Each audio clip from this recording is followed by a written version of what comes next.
Tell me something about yourself. How did you come to know about this job? Why are you leaving your current position? What are your professional strengths? Explain a situation when you have handled a conflict successfully. What has been your biggest professional accomplishment? Why should we hire you? Most of you must have gone through this situation at some point or another. Preparing for an interview is no less than preparing for a war. Though you know the basics, you don't know the opponent completely. You don't know where to start preparing. We often go to our best friend Google and search top interview questions, frequently asked questions, only to realize that the interviewer didn't ask any of those. The most important thing that you need to understand is that though the interviewer might ask you n number of questions, what he or she wants to know is, number one, can you do that job? Your skill. Number two, will you do that job? That's your will. As per a survey, managers noted the following mistakes are some of the major reasons for the rejection for the job-seeking candidate. 70% indicated applicants were too trendy while attending an interview. 67% mentioned that the candidates were unable to make eye contact. 55% because of the way the job seeker walked through the door. 47% of the times, candidate did not have any information about the company they are applying for. 38% was because of the voice quality and overall confidence level and a lack of a smile. 33% because of a bad posture during the interview. 26% gets rejected because of the bad handshake. And interestingly, 21% of the candidates get rejected for crossing their arms against their chest during the interview.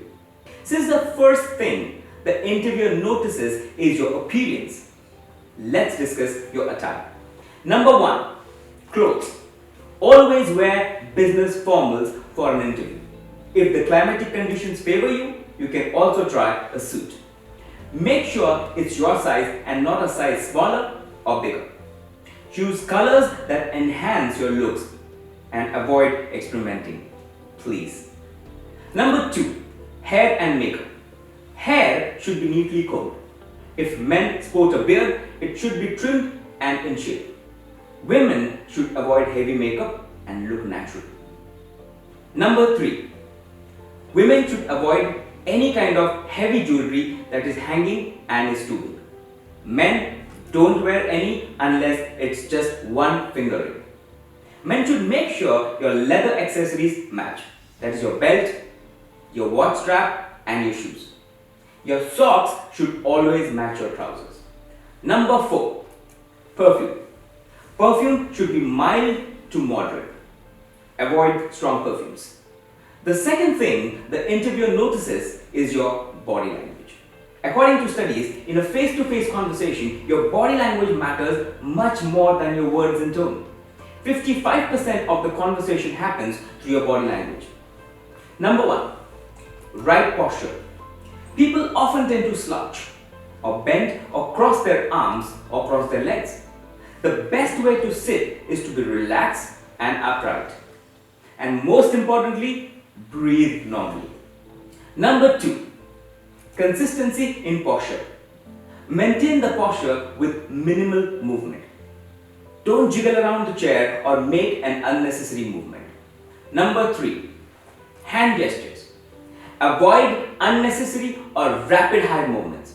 Touching your face, especially your nose, ears or mouth, because that's a classic sign that you're lying or hiding something. Steepling is a sign of confidence. You can use that. Clasping on the other hand is a sign of anxiety. Avoid. Number four, mirroring. It doesn't mean mimicking, but being at the same pace of waving. One example is to match the pace of the interviewer. But be sure you don't end up copying the person completely. Number five, eye contact. Make sure you keep proper eye contact as it conveys your confidence. If you think you can't do that, then there's a small trick.